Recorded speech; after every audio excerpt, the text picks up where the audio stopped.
Olá! Começa agora mais um Assembleia em Debate. Mato Grosso do Sul é o terceiro estado brasileiro com o maior número de suicídios. Para falar mais sobre esse assunto, o professor Edilson Reis participou de uma audiência pública que debateu o assunto. Obrigado, deputado, pelo convite. E aqui nós trazemos um fraternal abraço do nosso magnífico reitor, professor Marcelo Torini, do nosso coordenador, do nosso superintendente, professor Cláudio Silva, e da nossa gerente de ensino e pesquisa, professora doutora Fátima, que se faz presente aqui, né? Que são pessoas que nos dão condições do nosso trabalho. São pessoas que não medem esforços para as ações que nós fazemos em prol da sociedade, porque essa é a função da Universidade Federal, do Hospital Universitário. E parabenizo o senhor, em nome do senhor. Agradeço a presença de todos, Dom Dimas, incansável por isso, né? Dom Dimas que nos dá condições. Sábado estivemos na igreja Santa Rita de Cássia, super lotado lá, Dom Dimas, paz. Minha amiga Darlene, que é uma incansável, que apoia a campanha e a nossa marcha de prevenção ao suicídio. A nossa marcha vai para a segunda edição esse ano, dia 28 de outubro, todos estão convidados, mas com apoio incondicional da Federação Espírita de Mato Grosso do Sul, da Darlene, que tem nos dado muito apoio e abertura para nós irmos nas casas espíritas falarmos desse tema, tá? E agradecemos a todos os senhores aqui presentes. Em nome também do Dr. Marcos Estevão, a gente sempre está junto, obrigado pelo convite. E também agradecer a presença da professora e doutora Adriana Sardi, coordenadora do curso de Psicologia da Unigran Capital, que agora é centro universitário, né? Para o Estado isso é riquíssimo, centro universitário, que tem nos dado também apoio ali naquele curso de Psicologia, e provavelmente ela vai receber um convite, um projeto de pesquisa junto lá, um projeto de ação, de extensão, para termos um grupo de estudo e pesquisa sobre prevenção de suicídio lá na Unigran Capital. É uma professora, uma psicóloga que não mede esforços em trazer esse tema junto aos acadêmicos, não só do curso de Psicologia da Unigran, mas para todos os acadêmicos do Centro Universitário Unigran Capital. Parabéns, professora, pelo empenho e por essa visão que a senhora tem. Bom, o tema é complexo. O tema não está aparecendo, mas vai aparecer. Declaro não haver conflitos de interesse da prestação desta conferência, sendo que minha apresentação é estritamente acadêmica, não indico produtos, nem insumos, nem entro em controvérsias religiosas ou ideologias políticas. Nós somos convidados aqui para trabalhar esse tema nós vamos trabalhar com os senhores, tá bom? Eu gosto dessa frase de São Francisco de Assis: comece por fazer o que é necessário e depois faça o que é possível, e em breve estará fazendo o que é impossível. Nesses quase 31 anos de ações na área de saúde mental, esse tema tem nos dado fortalecimento. Fortalecimento por quê? Porque Mato Grosso do Sul se destaca porque é o terceiro estado do Brasil com alta taxa de suicídio por 100 mil habitantes. As estatísticas mostram que por dia, em torno de 40 a 50 pessoas cometem suicídio por dia no Brasil. E esses temas nós precisamos falar. Falar de saúde mental é falar de quê? Os números são alarmantes. Se nós pegarmos esses números e contabilizarmos 6, 3 e 12, e colocarmos isso por 5, nós vamos ter um número absurdo de pessoas que precisam de um atendimento eventual ou contínuo em área de saúde mental. O suicídio, né? Vamos estar pulando. O suicídio é uma denúncia individual de uma crise coletiva. Durkheim escreveu isso há mais de 100 anos atrás. E como é atual isso? Platão, ele já dizia que primeiro nós precisamos precisar cuidar do corpo? Não, precisamos primeiro cuidar da mente, da nossa alma, do nosso psique. Freud, já há 100 anos atrás, Freud já se preocupava com a saúde mental. Ele dizia que a saúde mental, o cuidado da saúde mental tem que ser estendido a todos. Isso há mais de 100 anos atrás. E não mudou nada, porque o enfermeiro Sebastião acabou de dizer aí. E a gente sabe disso. Fred Allen, um dos grandes precursores da física quântica, o que ele diz? Estamos nos movendo agora para uma era onde a última fronteira não é o espaço, mas a mente humana. A sua o quê? Alma, a sua essência, o nosso psique.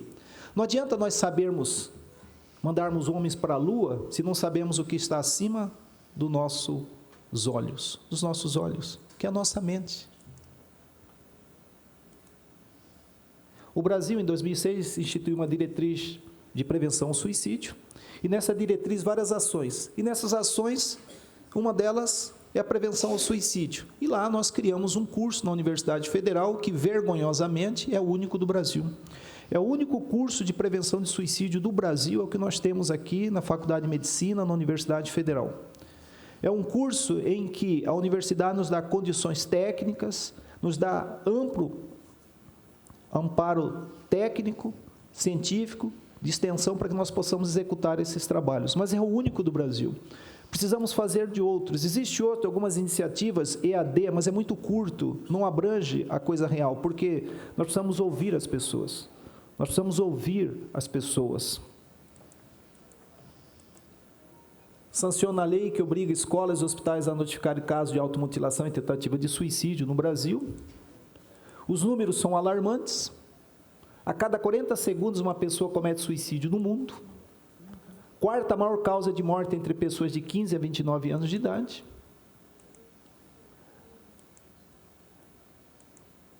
Mulheres tentam se matar mais, né?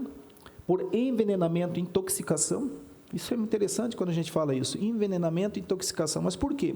Por que uma mulher tenta usar isso? Porque é o método mais inofensivo e menos letal. Mas muitas vezes ela quer matar a dor que não consegue falar, ela quer matar aquilo que ela não consegue falar. Então a gente precisa entender isso hoje como sociedade, a gente precisa ouvir as pessoas. Não é só ver, é ouvir as pessoas. Ouvir as pessoas. Envenenamento e intoxicação são as causas que mais as pessoas tentam suicídio. Homens é os que mais cometem suicídio por enforcamento, que é um meio de fácil acesso. O crescimento da população idosa é um dos fenômenos mais notórios em todo o mundo. O Brasil é um dos países que mais envelhece velozmente. Os números são alarmantes, né, de idosos. Em 2020, nós teremos quase 3,8% da população de idosos no Brasil. Mas o que ocorre? Um aumento assustador de suicídio de idosos. Se fala muito em crianças e adolescentes, só que a gente esquece até do idoso na morte. Hoje o idoso mais comete suicídio, tá? É um número alarmante. Mas por quê? 2 sintomas: solidão e abandono, e negligência e imprudência. Então nós precisamos ver o idoso diferente. Eu vejo muito, eu dou muita palestra, workshop, curso, capacitação, tanto na cidade de Campo Grande, fora, até fora do estado, para falar para jovens, e a gente esquece do idoso. O idoso, ele morre silenciosamente, tanto silenciosamente que ninguém comenta. Só que os números são aí. Se você pegar 8,9 por 100 mil habitantes e coloca em 200 milhões de habitantes, vocês vão ver um número alarmante de idosos. Mas por que o idoso se mata? Porque ele não existe na nossa sociedade, não existe políticas públicas efetivas para o idoso. Então a gente precisa verificar isso com mais efetividade. O idoso, ele tem que ser visto com outro olhar. O idoso, ele deixa de existir. Se nós sairmos hoje aqui com uma visão diferenciada, eu saio feliz daqui. Porque muitas ações são feitas para os jovens, para o adolescente nas escolas, muitas ações, mas nada para o idoso. Dom Dimas, nós temos trabalhando aí Escuta Amiga, um ministério que ele quer implantar, a gente está discutindo, e um dos focos é o idoso. Né? A dona Sônia, que é assessora do Dom Dimas, preocupada com o idoso. As comunidades católicas estão hoje vinculadas às ações para o idoso. Isso é lindo, é gostoso. Eu me emociono quando eu vejo isso. Porque a gente precisa trabalhar esses dados. Por quê?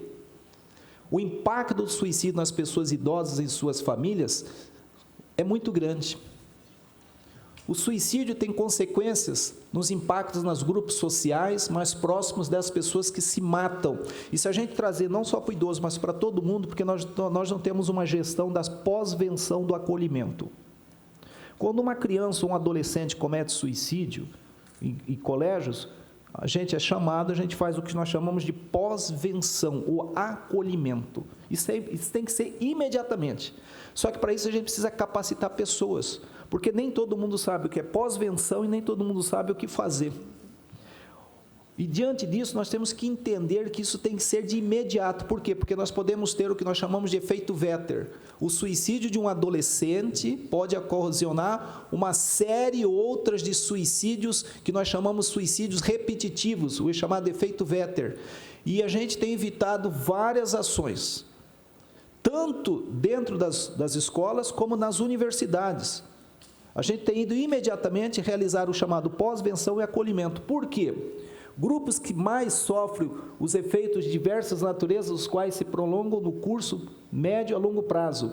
O suicídio como uma realidade na qual ninguém sai ileso, atinge de 9 a 12 pessoas. Agora imagine uma criança ou adolescente que está ali estudando.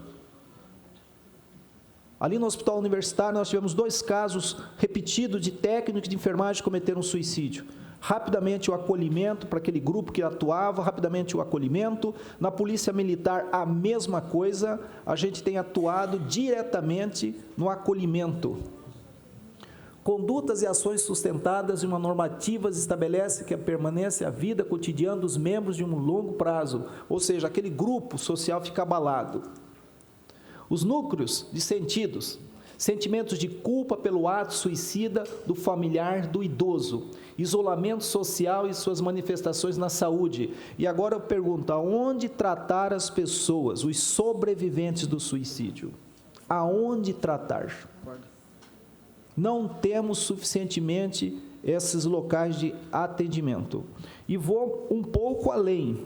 Aonde levar pessoas que o Corpo de Bombeiros, o BOP da Polícia Militar, nas suas intervenções, gerenciamento de crise, mediação de conflito, negociação, tira aquela pessoa em crise de surto, a pessoa quer se matar, nós não temos aonde levar.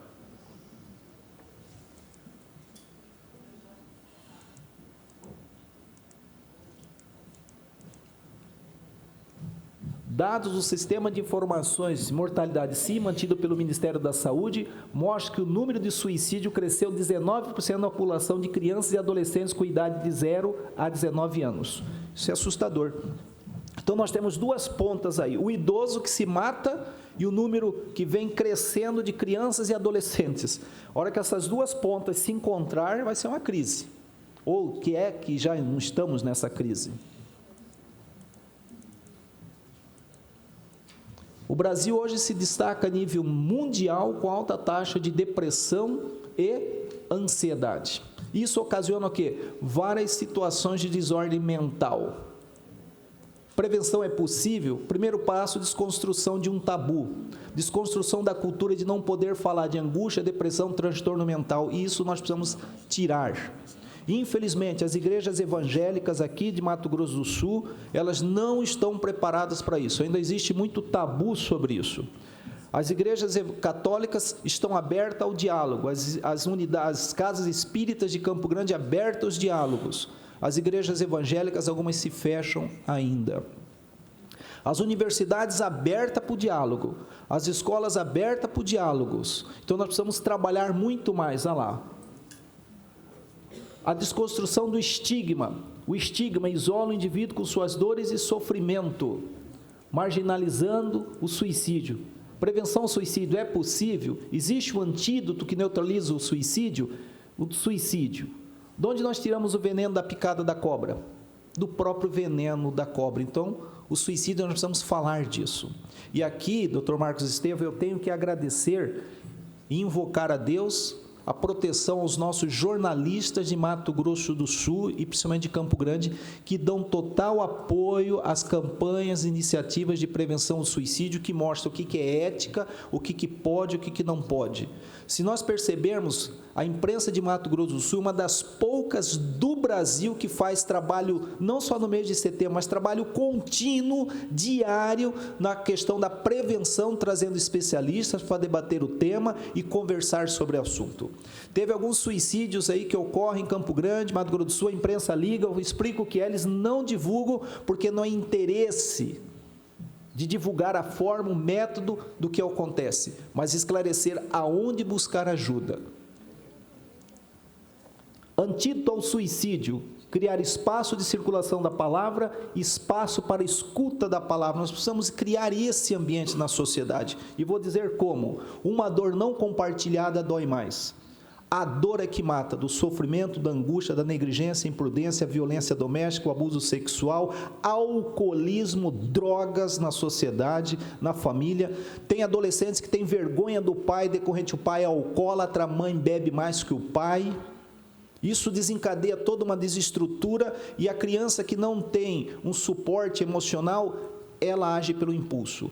Uma coisa que eu não admito, que a gente tem que tirar do vocabulário, família desestruturada. Isso não existe, isso é uma coisa satânica. São pessoas que não têm uma estrutura emocional, que moram numa casa que chama-se família. A família não é desestruturada. A família desestruturada, ela mora lá no inferno. Então, nós precisamos colocar palavras diferenciadas para que nós possamos conjugar ações positivas. Existem pessoas que têm distúrbios mentais, que apresentam quadros de doenças mentais que podem ser tratadas, mas ela não desestrutura a família.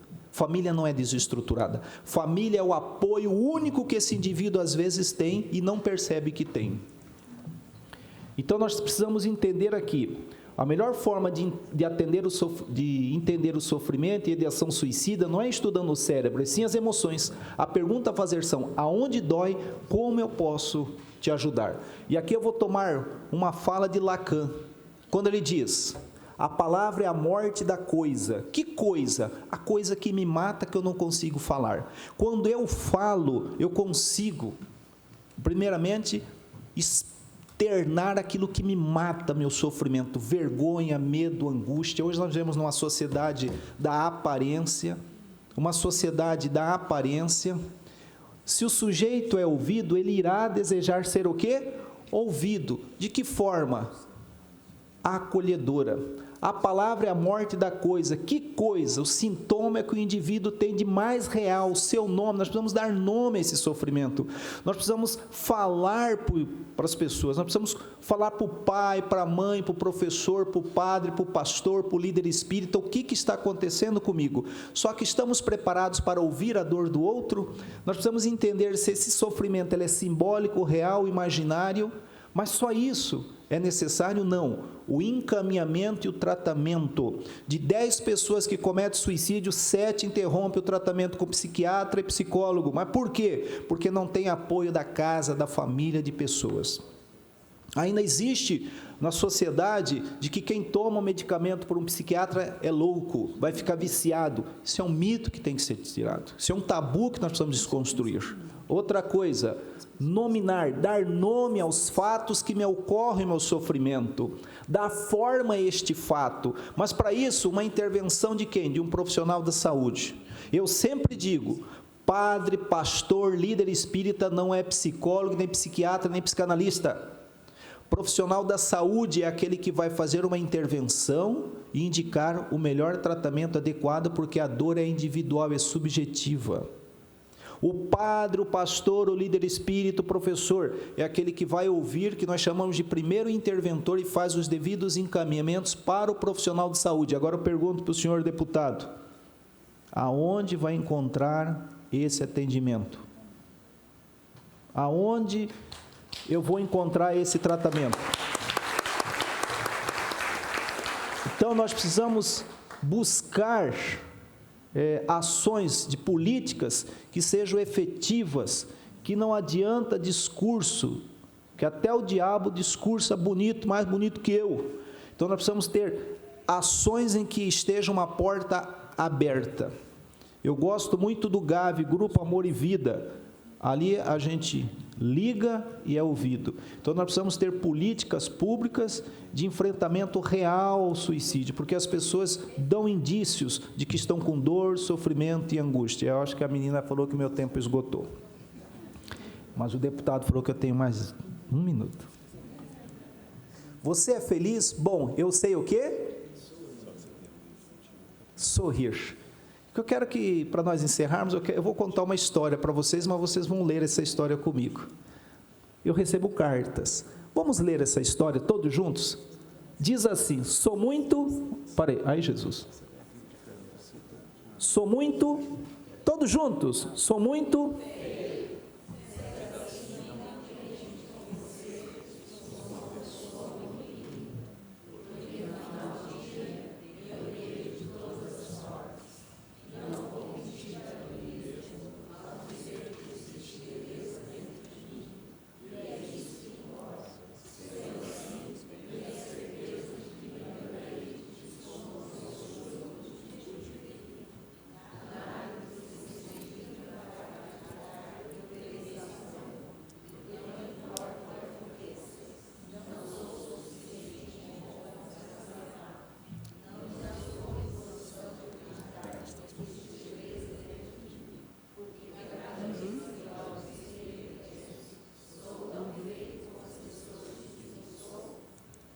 Era uma vez, um ponto final, acabou a sua história. Então, nós temos que converger ideias e ações que era uma vez, ponto e uma vírgula, e continuamos a nossa história. Agora eu convido os senhores a ler uma outra história, mas com outro sentido. Agora de baixo para cima, todos juntos? De baixo para cima, sou tão feio.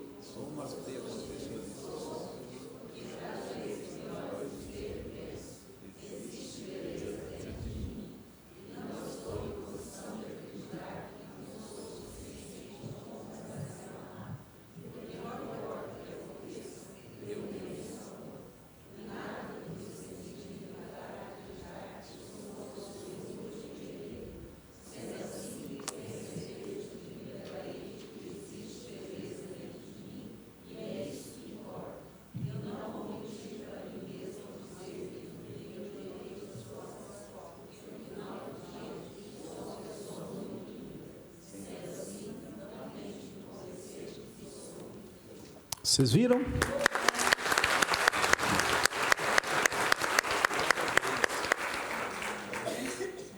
Pararam para entender? A solução muitas vezes está dentro de nós com a ajuda de terceiros.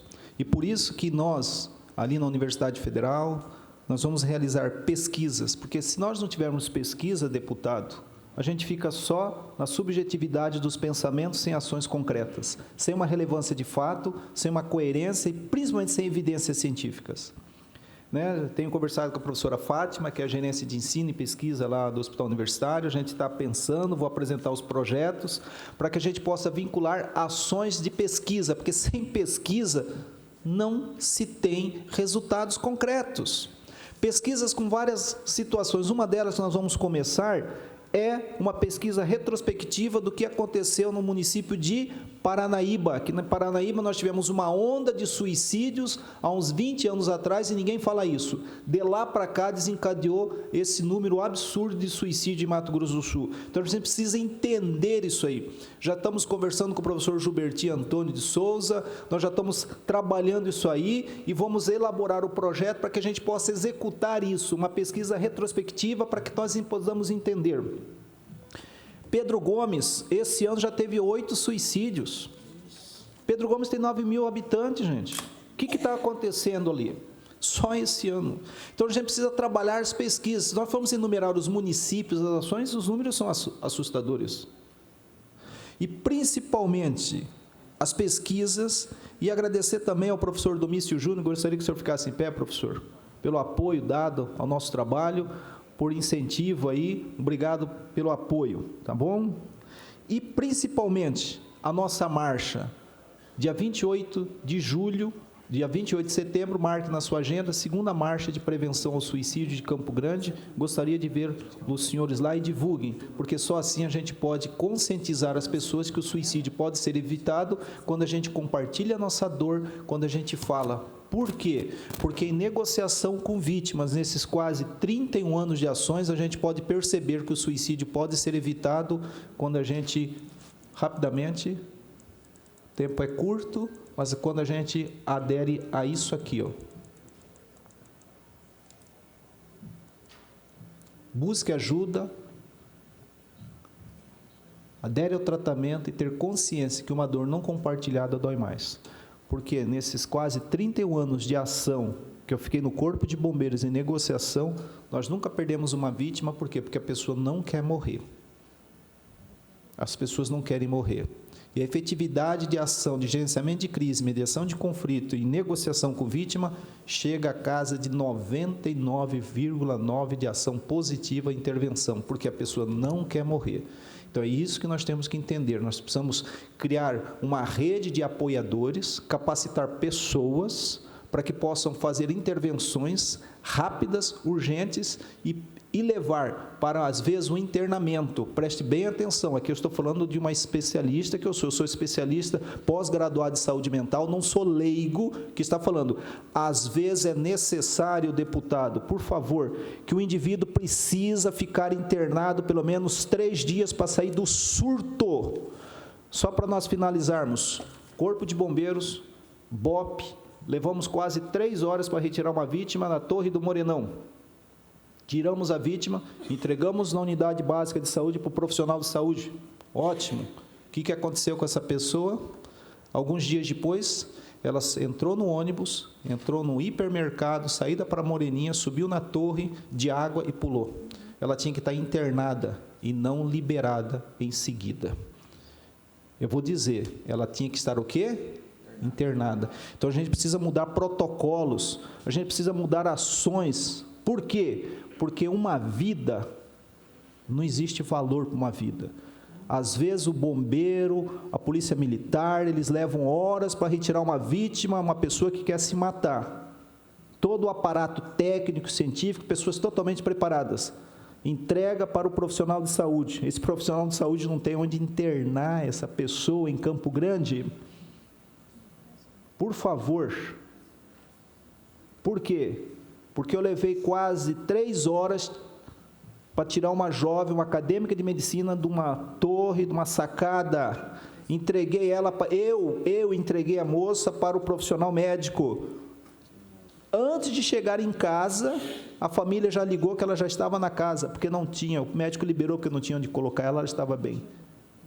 3 dias depois, novamente, essa moça estava lá na sacada, mais 4 horas para tirar ela ali. Não temos aonde colocar pessoas. Então, a gente precisa levar mais sério. Saúde mental é coisa séria. Saúde mental não é ideologia política. Saúde mental funciona. A nossa realidade é uma realidade diferente de outros países, da Europa, Estados Unidos. A nossa realidade é uma realidade de sofrimento, dor e miserabilidade. A gente só vai entender isso quando a gente sente isso. Uma dor é suportável quando não é em mim. É difícil a gente trabalhar em ações, pegar a vítima, entregar e no outro dia, horas depois, a pessoa está de alta, porque não tem aonde internar. Então, a gente precisa humanizar esse tratamento. A gente precisa levar mais a sério essas coisas. Por quê? Toda dor é suportável quando não é em mim. E um trabalho com o idoso é essencial, deputado. O idoso ele tem que ser o centro das nossas atenções, das nossas políticas públicas e prevenção ao suicídio. Muito obrigado, a mesa já falou que meu tempo esgotou.